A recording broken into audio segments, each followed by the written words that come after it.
అది నార్మల్.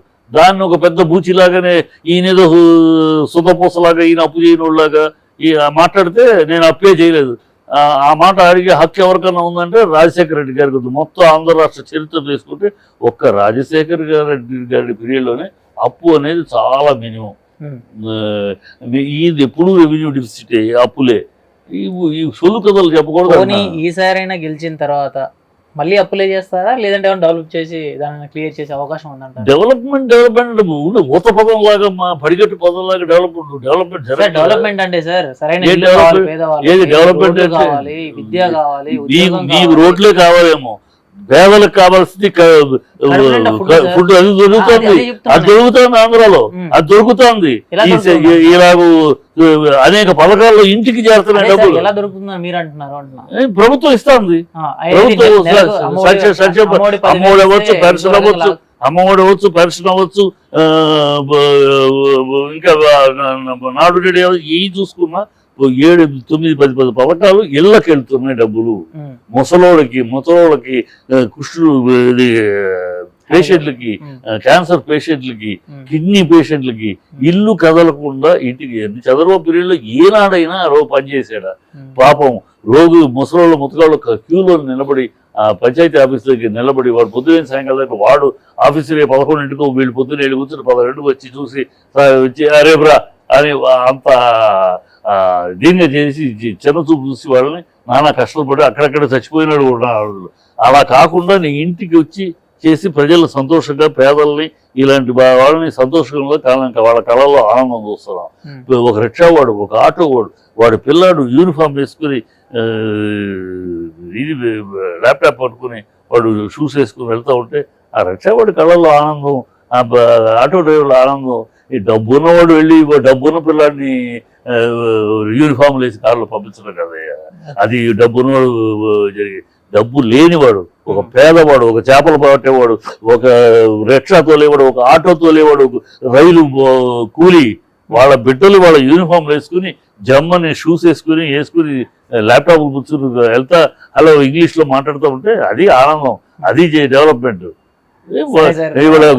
వైజాగ్ నుంచి బందర్ పోర్టు దాకా పోర్ట్ డెవలప్మెంట్. ఎంతసేపు స్కూల్ డెవలప్మెంట్ గురించి మాత్రమే మాట్లాడుతున్నారు సార్. ఉద్యోగం, వ్యాపారం చాలా ఉన్నాయి సార్. ఉద్యోగం 10,000 ఇస్తున్నారు. ఉద్యోగాలు నువ్వు బాగా తెలుగుదేశం వాళ్ళు వాగోళ్ళు అంట పట్టించుకుంటున్నావమ్మా చెప్తున్నా. ఎందుకంటే ఉద్యోగాలు ఇదే తెలుగుదేశం వాళ్ళు వాగారు మొన్నటి దాకా ఏమని ఉద్యోగాలు ఏమని. మళ్ళీ ఇదే తెలుగుదేశం వాళ్ళు మొన్న ఈ వాలంటీర్ల మీద కేసు వచ్చినప్పుడు 1,60,000 మంది కొత్తగా రిక్రూట్ చేయబడిన ఉద్యోగులు ఉన్నారు, వాళ్ళతో వాడచ్చు అంట. ఇప్పుడు వాళ్ళ నోటప్పుడు నిజం బయటకు వచ్చింది. 1,60,000 మంది ఉద్యోగులు సచివాలయాలకి చేర్చబడ్డారు కదా. వాళ్ళు ఇంతవరకు ఎక్కడ ఏమి అసలు ఉద్యోగాలు లేవని వాగినా వాళ్ళ నిజం చెప్పింది. 1,60,000 మొత్తం 1,60,000 కాకుండా మిగతా టెంపరీ కానీ మిగతా ఇప్పుడు ఈ కడుతున్నాయన్నీ పోర్టులు కడుతున్నాయన్నీ మామూలు డెవలప్మెంట్ కాదు. చంద్రబాబు లాగా 4 బిల్డింగులు 4 పిల్లర్స్ కట్టేస్తే దాన్ని డెకరేట్ చేసేస్తే ఇది డెవలప్మెంట్ అంటే మోసం చేశాడు. డెవలప్మెంట్ అని ఉన్న ఫ్రాడ్ భ్రమ కల్పించాడు తప్పితే ఏం డెవలప్మెంట్? పేదవాడు ఉన్నతి పొందాడా? లేనివాడు ఒక మెట్టు పైకి ఎక్కాడా? అదే అభివృద్ధి. ఉన్నవాడు శ్రీరామ్ చౌదరి 100 కోట్లు 200 కోట్లు అయితే అభివృద్ధి కాదు. అది లేనివాడు ఒక మెట్టు పైకి ఎక్కిస్తే అది అభివృద్ధి. ఇవాళ ఈ రాష్ట్రంలో, ఆంధ్ర రాష్ట్రంలో లేని వాళ్ళు చిరునవ్వుతూ ఉన్నారు, లేనివాడు ఒక మెట్టు పైకి ఎక్కుతున్నాడు, అది అభివృద్ధి.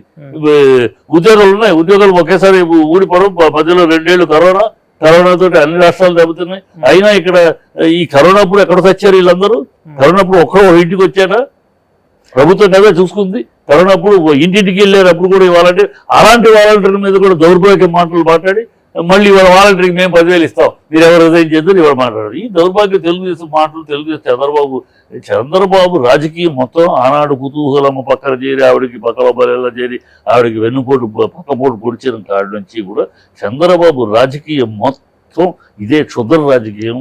ఇలాంటి అబద్ధాలు ఆడబోతా దోచుకుంటూ 2 ఎకరాలు పెంకుటిల నుంచి సింగపూర్, దుబాయ్లో హోటల్లో మొత్తం దాదాపు 2 ఎకరాలు దీని నుంచి ఇవాళ 60 లక్షల కోట్ల ఆస్తికి అధిపరుడు అయ్యాడు. ఎక్కడి నుంచి అయ్యాడు? ఇది ఎంతసేపు నీకు తెలుసో తెలీదు, మాకు ముందునే తెలుసు. ఆయన దృష్టి ఎంతసేపు వాడు ఎలా సంపాదించాడు, వీడు ఎలా ఇన్ని కోట్లు సంపాదించాడు, అలా ఎలా. అంతే తప్పితే తమిళనాడులో అన్నాదురై గారు ఎలా పేదల్ని పైకి చేశాడు, గుడిసెల నుంచి వాళ్ళని ఎలా ఇల్లు కట్టించి ఇచ్చాడు, పేదలకి రిక్షావాడికి రిక్షావాడికి రిక్షాలు